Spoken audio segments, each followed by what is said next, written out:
Comme nous le savons, Oda s'aide beaucoup des mythologies pour créer ses personnages. C'est le cas pour cette théorie, car nous allons parler de l'un des 4 empereurs, Kaido aux 100 bêtes. Dans le chapitre 795, Kaido saute d'une île céleste haute de 10 000 mètres pour se suicider.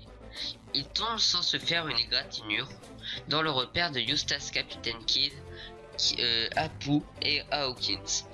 Oda nous dit à son sujet qu'il est l'être le plus fort en investissant sur les terres, les airs et les mers. Selon la mythologie grecque, le plus gros combat que Zeus ait eu à faire fut celui contre le typhon, un être immortel, et qui, au bout de ses bras, aurait les têtes de 100 bêtes, ou de 100 dragons, et ayant une apparence mi-homme, mi-créature.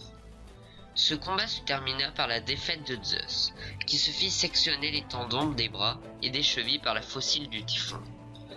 Selon les traditions, un allié viendra en aide à Zeus et lui rendra ses membres.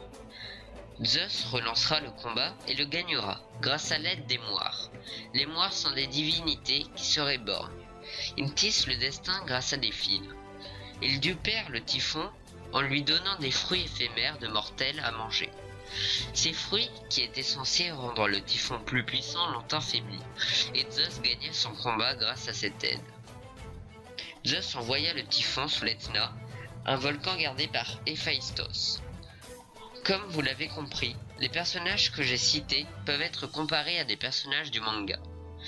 Nous allons commencer par le personnage le plus logique, qui est Doflamingo. Il possède le Ito-Itonomi, le fruit du fil. Donc, comme les moires, nous parlons de fil. Nous savons aussi qu'il distribue des smiles à Kaido grâce à l'aide de Caesar. Les smiles sont des fruits du démon créés par l'homme. Et peut-être que ces smiles sont censés affaiblir Kaido, car Doflamingo veut être le plus fort. Peut-être que dans l'enfance de Doflamingo, il perdit son œil, mais malheureusement, on ne peut pas le savoir, car il porte des lunettes. Et comme nous le savons, Oda ne laisse jamais rien au hasard. Kaido serait le typhon, car il semble avoir mangé des smiles, car il a la même sorte de tatouage que les gifters. Les gifters sont les mangeurs de smiles, de son équipage. Comme nous le savons, Kaido est appelé Kaido aux 100 bêtes, alors qu'il a 500 hommes d'équipage. Ce qui veut peut-être dire que comme le typhon, il possède 100 têtes de bêtes ou de dragons au bout de ses bras. Kaido aurait compris les manigances de Doflamingo et aurait demandé à Jack d'aller le capturer sur le bateau de la marine. Selon cette théorie, Luffy serait Zeus et il perdra ses membres lors du combat contre Kaido, mais Lao l'aidera grâce à son fruit du démon en lui recousant.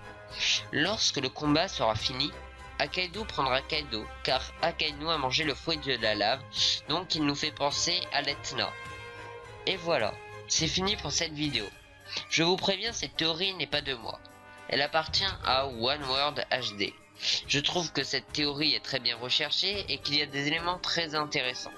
Le lien sera dans la description. Je sais que je ne suis pas le seul à avoir fait cette théorie, donc si vous ne pouvez ne pas crier plagiat dans les commentaires, je sais très bien qu'il y en a plein qui l'ont fait. Je sais que cette vidéo alors ressemble fort à One World HD et à One Theory, qui sont deux youtubeurs que je regarde souvent. Et voilà, je ne m'accapare pas leur travail et tout ça. Je m'aide de ce qu'ils donnent et j'essaye de remettre un peu à ma sauce ce qu'ils disent. Alors voilà, n'hésitez pas à liker, commenter et à vous abonner. Et je vous dis, tchuss les gars.